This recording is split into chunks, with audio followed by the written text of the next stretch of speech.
What I have is the Fuel Mavericks. Now these are 20 by 10s.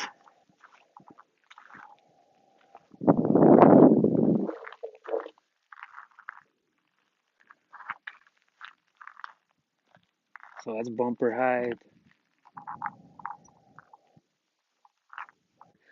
I also put a 2-inch lift. I mean a 2-inch level kit.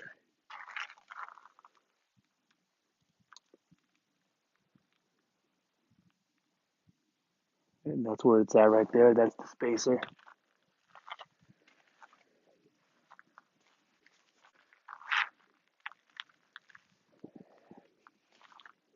So on that hitch, on the black part of the hitch on the bottom of the ball right there, when I first got it done, it was 17 and a half inches, and it raised it up a little bit more than an inch.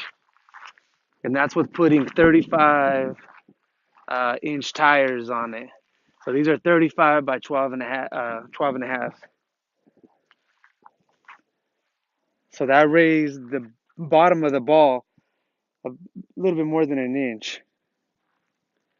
The top of the fender, or should I say the bottom of the fender right there, it raised that about 2.25 inches.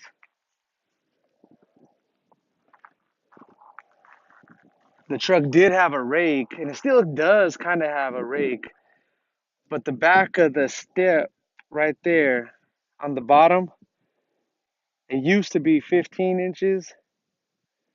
Now it went to, 16 and a half. Now it went to 17 and a half. And the front of the step went from 15 to 17 inches. The front fender well went from 41 to 44 inches.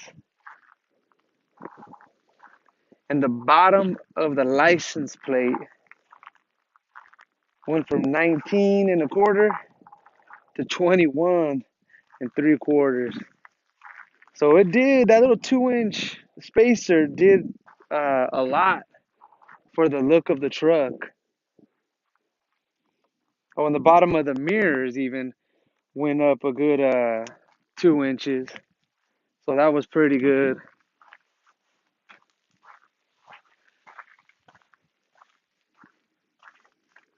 Right here, guys, I'm running Cooper STT Pros. I think they cut a little bit of the plastic right here, and I don't even think they needed to.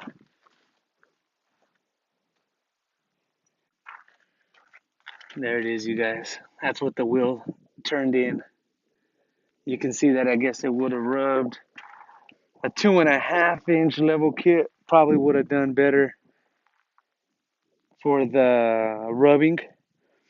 But overall, I think it looked great the way it came out with the 2-inch.